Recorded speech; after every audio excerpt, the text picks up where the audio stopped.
There's something unusual about the moment you decided to press play on this video. Not because of the video itself, but because of where you are when you found it. You're not here out of boredom. You're not filling time. You're here because something inside you has been trying to surface for a while now, and this moment offered just enough stillness for you to notice it. Lately, there's been a subtle pressure beneath your awareness.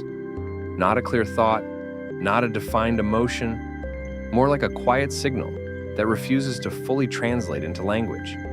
A sense that your life is leaning towards something you can almost recognize, even if you can't yet step into it. You can feel the direction. You can imagine the version of your life that feels more aligned, more grounded, more honest.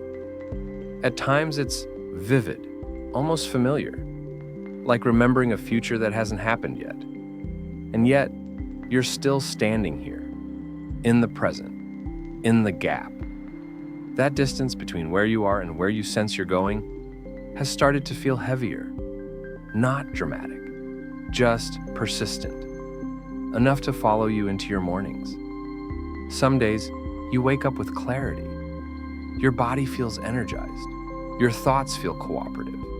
It seems obvious that you're close, that everything is about to click, that you're one moment away from momentum finally revealing itself. And then there are other days when your body feels dense, like it's carrying extra weight you can't explain. Motivation disappears without warning. Even simple actions feel strangely difficult, as if you're pushing against resistance no one else can see. And slowly, quietly, questions begin to form. What if this works for everyone else, but not for me? What if I misread the signs? What if this is just how my life stays? Before that question settles too deeply, listen carefully. This message didn't reach you randomly. It found you because you're standing inside one of the most important, least discussed phases of personal transformation. This is the chapter no one celebrates. The phase that doesn't come with announcements, milestones, or external validation. The part of the journey that rarely gets named, let alone honored. It's the phase that quietly separates those who eventually become from those who almost did. You are in the in-between, not at the beginning, not at the arrival, but in that narrow corridor between the life you currently occupy and the life you are preparing to embody. This message doesn't resonate with people who are settled, certain, or finished becoming. It reaches those who are actively being reshaped, even if nothing on the outside seems to confirm it yet. And once you move through this phase, once you finally cross into the version of life you've been sensing, you won't need reminders like this anymore. Not because you'll forget, but because you'll embody the knowing that this message is pointing toward. So instead of rushing forward or forcing reassurance, let's slow down and look at what's actually happening to you right now. At this stage, you're living in two realities at once. One of them is visible. This is the part of your life that others can observe. You're still building, still learning, still refining yourself through effort and repetition. You encounter resistance. You question your timing. You sometimes feel like the universe is testing your endurance, more than acknowledging your growth. From the outside, it might look like nothing has changed yet, but the second reality is invisible and far more powerful. This is the reality where you can already feel the future version of yourself. Not as fantasy, but as recognition. You sense the person you're becoming, the one who moves with less hesitation, the one who doesn't shrink in certain spaces, the one who no longer needs constant evidence that progress is happening in order to trust it. That version feels real to you because it is real. It already exists as potential that your system is learning how to hold. The tension you feel doesn't come from confusion about direction. It comes from standing between these two realities at the same time, from carrying the awareness of who you're becoming while still inhabiting the body, habits, and circumstances of who you've been. That's why some days you move through life with quiet confidence as if you've already arrived. And other days, the weight of the present feels overwhelming, as if the distance between you and that future version suddenly expanded. That fluctuation isn't instability. It's integration in progress. Growth doesn't move in straight lines. It never has.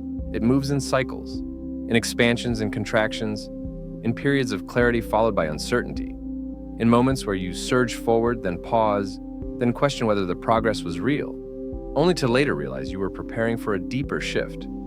Your mind wants timelines. It wants guarantees. It wants to decode when the breakthrough will arrive. But breakthroughs aren't decoded intellectually. They're earned through continued engagement without certainty.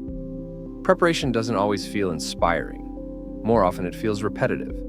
It looks like discipline on days when belief flickers. It looks like choosing long-term truth over short-term relief when confidence is absent. And even if you haven't consciously acknowledged it, you've been doing this already.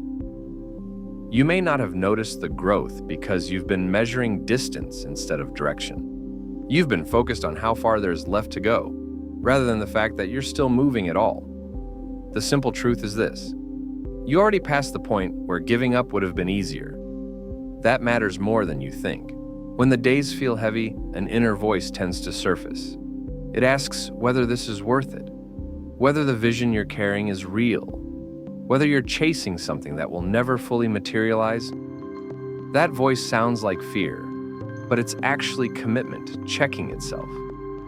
If this were a temporary fantasy or a borrowed desire, you would have abandoned it by now. You would have replaced it with distraction, rationalization, or a new identity altogether.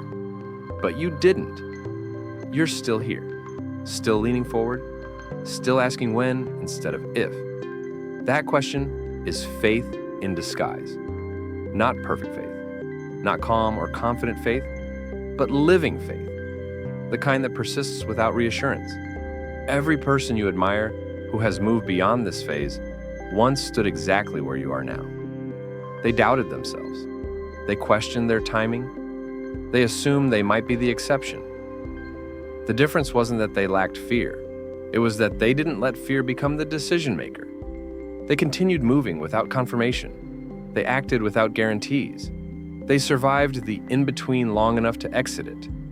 And you are doing the same. Progress at this stage cannot be measured by emotion. Emotion is weather, not direction. Progress is measured by behavior, by showing up, by taking imperfect steps, by continuing even when nothing seems to respond yet. This phase isn't marked by celebration, it's marked by repetition, by resilience, by small, consistent choices that appear insignificant but quietly rewire identity. Think of it like moving through a dense forest without a map. Freezing might feel safe, but staying still is what ensures you never leave. Movement, even uncertain movement, teaches you something every time. The forest isn't punishing you, it's shaping you. Here's what most people misunderstand about this stage. It isn't the road before success. It is success in its least glamorous form. Arrival doesn't eliminate uncertainty. It simply introduces new thresholds, new versions of the in-between, new edges to cross. If you wait to feel victorious before honoring the process, you'll wait forever. This phase is the forge. It's where your internal capacity expands to meet what you keep asking for. The exhaustion you feel isn't evidence of failure. It's the pressure difference between who you were and who you're becoming. You're not off track. You're being recalibrated. You're not behind. You're being reshaped. You're not failing. You're undergoing the quiet physics of transformation. Most people run from this stage. They mistake discomfort for misalignment. They abandon the very process that was strengthening them. But you stayed. Not because it was easy, but because something deeper recognized that the alternative was a slower kind of disappearance. You didn't choose this path because it felt safe. You chose it because it felt true. And truth doesn't demand certainty before it unfolds. It only asks for movement. So keep walking. Keep showing up. Keep trusting that clarity follows action, not the other way around. You were never the exception. You were the process. And the version of you who no longer feels like they're becoming, but simply is is closer than you realize. Not because time passed, but because you did. Keep moving.